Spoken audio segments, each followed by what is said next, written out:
Hello guys, my name is Pavan. You all are welcome to my channel सीखो English Pavan से। जैसा कि आप जानते हैं हम प्रेजेंट इंडेफिनिट टेंस कर रहे थे और इसी की कड़ी को आगे बढ़ाते हुए हम शुरुआत करते हैं पर्सन के साथ। गाइस, ये जो पर्सन है वो 3 कैटेगरीज में डिवाइडेड है। जिस प्रकार से फर्स्ट पर्सन की यदि हम बात करें तो फर्स्ट पर्सन का सिंगुलर आई कहलाता है और इसी का प्लूरल वी। सेकंड पर्सन की बात करें तो सेकंड पर्सन का जो सिंगुलर है गाइस, अभी ये प्रचलन में नहीं है लेकिन फिर भी जानना ज़रूरी है। इसको 2 बोलते हैं और इसका जो प्लूरल है वो यू ही है। Third person singular, third person plural. Third person plural में तो गाइस दे आता है, लेकिन यदि थर्ड पर्सन सिंगुलर की बात करें तो इसमें ही, शी, इट, नेम किसी भी व्यक्ति का नाम हो सकता है। ये पर्सन गाइस जो फर्स्ट पर्सन होता है वो बोलने वाला होता है। बोलने वाले को हम क्या कहते हैं? फर्स्ट पर्सन कहते हैं। बोलने वाले में एक व्यक्ति भी बोल सकता है, मैं, ये फर्स्ट पर्सन का सिंगुलर है। बोलने वाले में कई सारे लोग भी हो सकते हैं जिसे हम कहते हैं वी, जो प्लूरल माना जाता है। सेकंड पर्सन गाइस सुनने वाला होता है, सुनने वाला, जिसमें सेकंड पर्सन का सिंगुलर गाइस 2, जो कि अब ऑब्सोलीट हो चुका है, यानी अप्रचलित है। अब ये प्रचलन में नहीं है, ये प्रचलन में है। थर्ड पर्सन में गाइस थर्ड पर्सन का singular he, she, it, name किसी भी व्यक्ति का नाम हो सकता है। थर्ड पर्सन का प्लूरल दे, यानी इन सभी का जो प्लूरल है गाइस वो दे होता है। एक और बात गाइस, फर्स्ट पर्सन तो बोलने वाला होता है, सेकंड पर्सन होता है सुनने वाला, लेकिन जो थर्ड पर्सन है वो होता है जिसके बारे में हम बात करते हैं। तो आप इसे नोट कीजिए। गाइस अब हम जान लेते हैं कि वर्ब में एस का प्रयोग कब होता है और ईएस का प्रयोग कब होता है। यदि मैं बात करूं ईएस के प्रयोग की बात करूं, यदि वर्ब का अंतिम अक्षर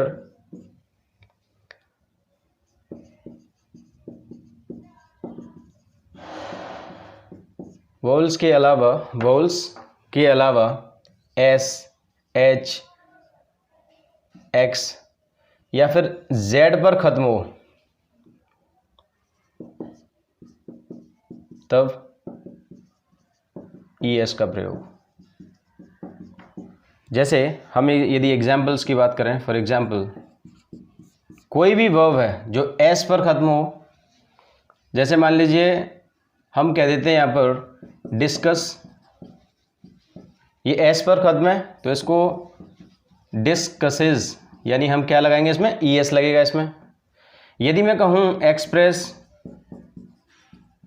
तो एक्सप्रेस में क्या लगेगा? ईएस लगेगा, एक्सप्रेसेस हो जाएगा। यदि वर्ब का अंतिम अक्षर एच हो, जैसे वॉच, लास्ट लेटर क्या है? एच है, तो इसको किस प्रकार से लिखेंगे हम? वॉचेस। यदि मैं कहूँ विश, यहाँ पर भी एच है तो ये हो जाएगा विशेस। यदि एक्स हो तो जैसे वैक्स, वैक्सेस हो जाएगा, जो कि चिढ़ाने के अर्थ में यूज होता है। फिक्स, फिक्सेस हो जाएगा गाइस।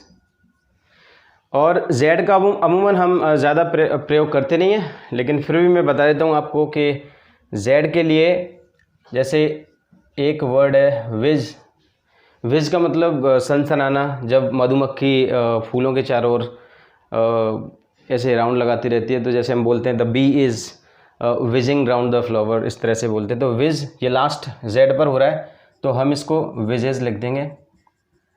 तो ये था गाइस, जब हम लास्ट लेटर यदि हमारा वॉल्स हो, यानी वॉल्स तो होना ही चाहिए, ए, ई, आई, ओ, यू, वो तो आप जानते ही हैं। उनके अलावा यदि एस, एच, एक्स, जेड पर यदि हो तो हम ईएस का प्रयोग करते हैं गाइस, ईएस का। यदि मैं बात करूं एस का प्रयोग कब होगा, तो वर्ब का अंतिम अक्षर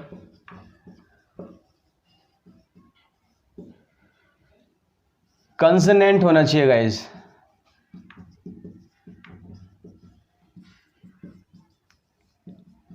एस एच एक्स जेड को छोड़कर,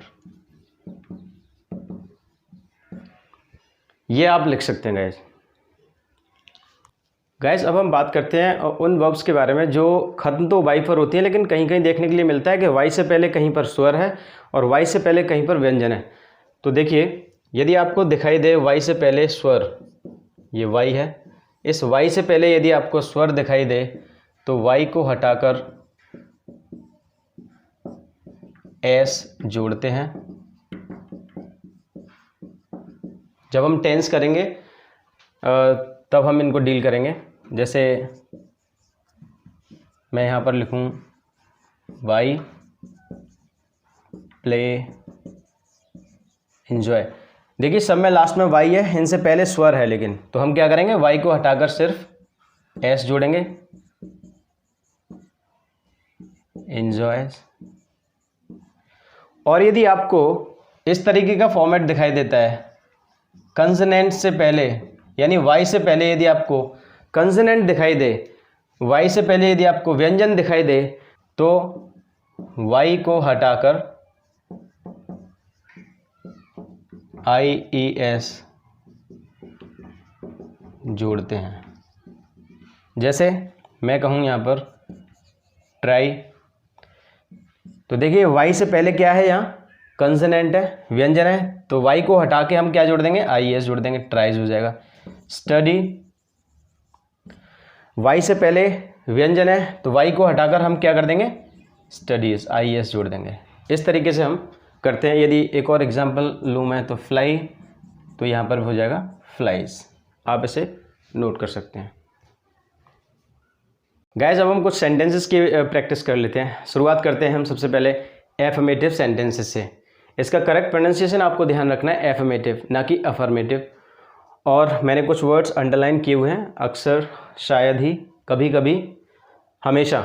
ये वो वर्ड्स हैं, जैसा कि हमने कल की वीडियो में भी डिस्कस किया था गाइस, जिनसे हमें समय के बारे में पता चलता है। यानी ये वो एडवर्ब्स हैं जो हमेशा प्रेजेंट इंडेफिनिट टेंस या सिंपल प्रेजेंट टेंस में यूज होती हैं और ये मेन वर्ब से पहले लगती हैं। यदि सेंटेंस में हेल्पिंग वर्ब का प्रयोग हो रहा है तो ये हेल्पिंग वर्ब के बाद लगती हैं, लेकिन आती तो हमेशा मेन वर्ब से पहले ही हैं। लेकिन यदि हेल्पिंग वर्ब ना हो तो सब्जेक्ट के तुरंत बाद रहती हैं। जी, करना शुरू करते हैं। जैसे सब्जेक्ट यहाँ पर सिंगुलर है, तो जब भी सब्जेक्ट सिंगुलर हो तो सबसे पहले सब्जेक्ट बनाएंगे, यानी राहुल।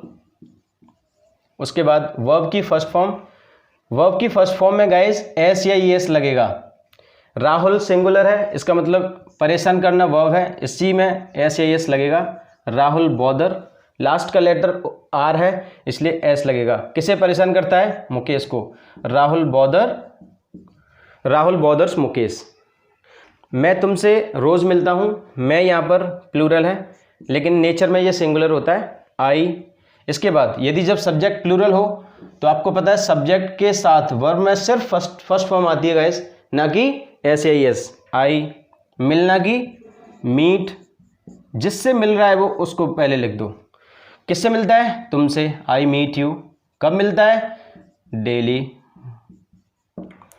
राम हमेशा अपनी कक्षा में प्रथम आता है। गाइस ये जो आता शब्द है, ये आता वो आता नहीं है कि प्रथम आ रहा है, तो बहुत नज़दीक आ चुका है, अब यहाँ पर आ चुका है, तो कम नहीं लगाएंगे हम ऐसे शब्दों के लिए। जब प्रथम आता है तो स्टैंड का प्रयोग करते हैं गाइस, राम। अब देखिए, अब मैं इसे लगाऊं, इसके लिए तो हम स्टैंड का प्रयोग करेंगे, लेकिन हमें एक वर्ड दिखाई दे रहा है यहाँ पर हमेशा, जैसे ये सभी वर्ड्स हमें दिखाई दे रहे हैं। सब्जेक्ट, हमें तो यहाँ पर हेल्पिंग वर्ब का प्रयोग करना नहीं है, इसलिए गाइस सब्जेक्ट के तुरंत बाद इनका प्रयोग होगा। राम ऑलवेज, अब लगाएंगे हम verb. Ram always stands first, Ram always stands first in, अपनी कक्षा। अपनी कक्षा में अपनी की पहले बनेगी, राम यानी लड़का, लड़का यानी ही के साथ अपनी की हिज क्लास।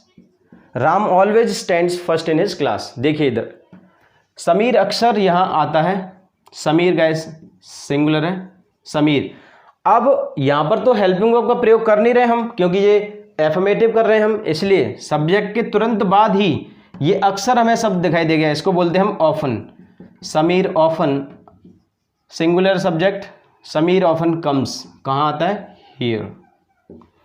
वे शायद ही किताबें पढ़ते हैं। गाइस ये जो शायद ही है ये अपने आप में नेगेटिव मीनिंग रखता है, यानी हार्डली, शायद ही, मुश्किल ही, मुश्किल से ही। दे सब्जेक्ट प्लूरल है, दे। अब हम बनाएंगे तो वर्ब को, लेकिन वर्ब से पहले हमें ये वर्ड दिखाई दे गया शायद ही, जो कि क्या होता है? मेन वर्ब से पहले आता है। तो दे हार्डली, अब बनाएंगे हम इसको, दे हार्डली रीड, क्या पढ़ते हैं वो? बुक्स। दे हार्डली रीड बुक्स। आ गया ना मेन वर्ब से पहले। हम कभी कभी शोर मचाते हैं, सब्जेक्ट है प्लूरल, वी। अब हम शोर मचाना की लिखने वाले हैं यहाँ पर मेक अ नॉइज, लेकिन मेक अ नॉइज वर्ब हो जाएगी मेन वर्ब। मेन वर्ब से पहले ये शब्द दिखाई देगा हमें कभी कभी, we sometimes make a noise.